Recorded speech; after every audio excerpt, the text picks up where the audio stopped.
Hello beautiful people, welcome back to my channel. మేమైతే మా husband వాళ్ళ అత్తగారిని చూడడానికి హాస్పిటల్కి అయితే వెళ్ళాము. రీసెంట్గా డిశ్చార్జ్ అయ్యారు, కానీ మళ్ళీ ఏదో రిపోర్ట్స్ వచ్చాయి, కడుపులో గడ్డు ఉంది, ఆపరేషన్ చేయాలని అడ్మిట్ చేసుకున్నారనమాట.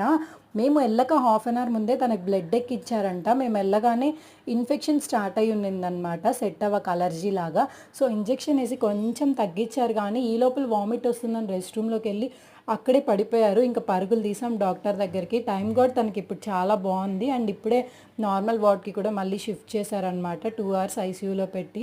నేను దేవుణ్ణి కోరుకునేది ఏంటంటే, వీలైనంత వరకు బాగా ఉన్నప్పుడు నడిచేటప్పుడే సడన్గా పైకి తీసుకెళ్ళిపోతే మంచిదే, కానీ ఇలా మధ్య మధ్యలో హాస్పిటల్స్లో పెట్టి ఆ స్ట్రగుల్స్ అనేవి నరకం అండి. అసలు అలాంటి లైఫ్ నాకైతే ఇవ్వద్దు అని నేను కోరుకున్నాను. డైరెక్ట్గా వేస్తే పైకే టికెట్ వేసేసి హ్యాపీగా వచ్చేస్తా అని. సో కొత్త వ్యూవర్స్ ఉంటే మర్చిపోకుండా మీరు ఛానల్ సబ్స్క్రైబ్ చేసి బెల్ ఐకాన్ క్లిక్ చేసేసేసేయండి. Do like, share and subscribe to my channel. Okay అయితే బాయ్ బాయ్.